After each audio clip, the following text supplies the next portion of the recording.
계약 체결상의 과실입니다.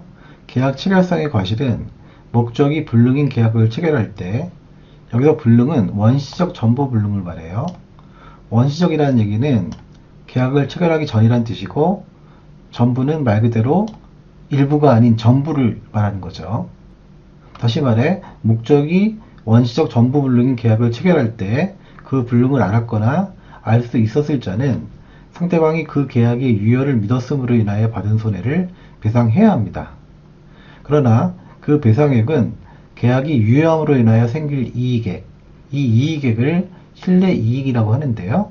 이 실내이익을 넘지 못합니다. 즉 실내이익의 한도 내에서만 손해배상 책임을 지는 것이죠. 예를 들어서 갑이 을에게 공장을 팔려고 하는 거예요. 그런데 계약을 체결하기 전부터 이미 공장이 홀라당 타버리고 없는 거죠. 계약을 체결하기 전이고 또 공장이 전소한 상태, 바로 이 상태를 원시적 전부불능이라고 하는 거잖아요. 이때 갑이 공장이 전소한 사실을 알았거나 알 수 있었음에도 불구하고 을과 계약을 체결할 때 갑이 계약 체결상의 과실 책임을 지는 거예요. 그런데 이때 을은 공장이 전소한 사실에 대하여 선의 무과실이어야 됩니다. 다시 말해 공장이 전소한 사실을 모르거나 모르는 데 있어 가지고 과실이 없어야 되는 거죠. 바로 이거죠. 상대방 을입니다. 을이 그 불능을 알았거나 알 수 있었을 경우에는 이때는 갑이 손해를 배상하지 않아도 되는 거죠. 당연한 거죠. 갑과 을이 계약할 때 전소 사실을 다 알고 있었으니까 이러한 경우까지 갑이 을에게 손해배상 책임을 질 필요는 없는 거죠. 계약 체결상의 과실의 요건입니다. 먼저 계약 당시에 원시적 전부 불능이어야 돼요. 즉 갑과 을이 계약하기 전부터 이 공장이 불타 없어져 있어야 되는 거죠. 즉 계약을 체결하기 전에 이미 계약의 목적물이 전부 멸실되어 없어야 됩니다. 1방 여기서 갑이죠. 갑은 계약 당시에 전부 불능을 알았거나 알 수 있었어야 합니다. 한편 상대방 을이죠. 을은 선의 무과실해야 됩니다. 즉 이렇게 공장이 불타 없어진 사실을 모르거나 모르는 데 있어 가지고 과실이 없어야 되는 거죠. 이 경우에 상대방 을이 갑에게 계약 체결상의 과실 책임을 물을 수 있게 되는 거예요. 아셨죠? 효과는 계약 체결상의 과실이 있는 자, 즉 갑이 상대방 을에게 실내이익의 범위 내에서 배상 책임을 진다. 이게 되겠죠. 적용 범위는 계약 체결상의 과실은 원시적 전부불능의 경우에 적용합니다.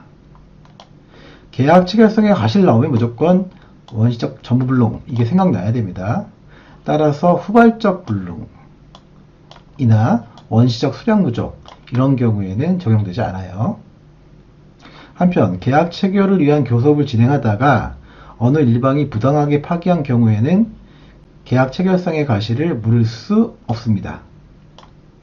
계약 체결상의 과실은 계약을 체결한 경우에 물을 수 있는 책임이잖아요. 따라서 계약 체결을 위한 교섭을 진행하다가 결국 부당하게 파기됐다는 얘기는 계약 체결을 못한 거잖아요. 따라서 계약 체결상의 과실을 물을 수 없는 거예요. 다음 중 계약 체결상의 과실 책임이 인정될 수 있는 것은 계약 체결상의 과실 책임을 묻고 있기 때문에 결국 원시적 전부불능을 찾는 문제죠. 1번 수량을 지정한 토지 매매 계약에서 실제 면적이 계약 면적에 미달하는 경우, 이건 단지 미달하는 경우이기 때문에 전부불능은 아니죠. 따라서 계약 체결상의 과실 책임이 인정될 수 없어요. 2번 토지에 대한 매매 계약 체결 전에 이미 그 토지 전부가 공용 수용된 경우, 그쵸? 계약 체결 전이고 토지 전부가 공용 수용됐으니까 전부불능인 거잖아요. 원시적이고 전부불능. 따라서 2번이 답이죠. 3번 가옥 매매 계약 체결 후 제3자의 방화로 그 가옥이 전소한 경우, 계약 체결 후니까 이거는 원시적인 게 아니라 후발적인 거죠. 따라서 계약 체결상의 과실 책임을 인정할 수 없어요. 4번 유명 화가의 그림에 대해 임대차 계약을 체결한 후 임대인의 과실로 그 그림이 파손된 경우, 이것도 계약을 체결한 후잖아요.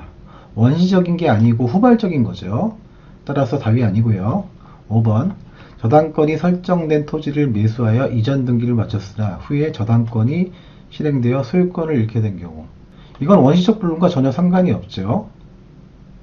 우리 민법상 계약상의 과실책임에 관한 설명으로 틀린 것은 1번 우리 민법은 원시적 불능의 경우에 대한 계약 체결상의 과실책임을 규정하고 있죠.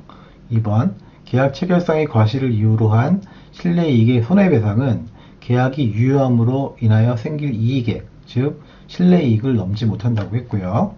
3번 계약 체결상의 과실책임은 원시적 불능을 알지 못한 데 대한 상대방의 선의를 요하나 무과실까지 요하지는 않는다? 아니죠. 바로 을이죠. 을이 공장이 불타 없어져 버린 거에 대하여 이 사실을 모르거나 모르는 데 있어서 과실까지 없어야 돼요. 즉 무과실까지 요구되는 거죠. 요하지 않는다라고 되어 있으니까 틀린 지문이고 답이죠. 4번 부동산 매매에 있어서 실제 면적이 계약 면적에 미달하는 경우 그 미달 부분이 원시적 불능임을 이유로 계약 체결상의 과실책임을 물을 수 없다.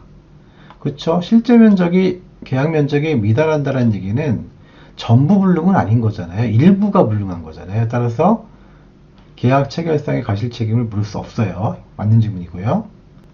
5번 건축공사의 대가로서 임야 사용권을 부여하기로 약정하였으나 그 임야 사용권이 원시적 이행 불능이라면 계약 체결상의 과실을 이유로 손해배상 책임이 인정된다. 문맥상으로 임야 사용권이 전부 없어져 버린 거라고 봐야겠죠. 따라서 원시적 전부불능이고 원시적 전부불능의 경우에는 계약 체결상의 과실 책임을 물을 수 있는 거죠. 따라서 맞는 지문이에요. 쉽다.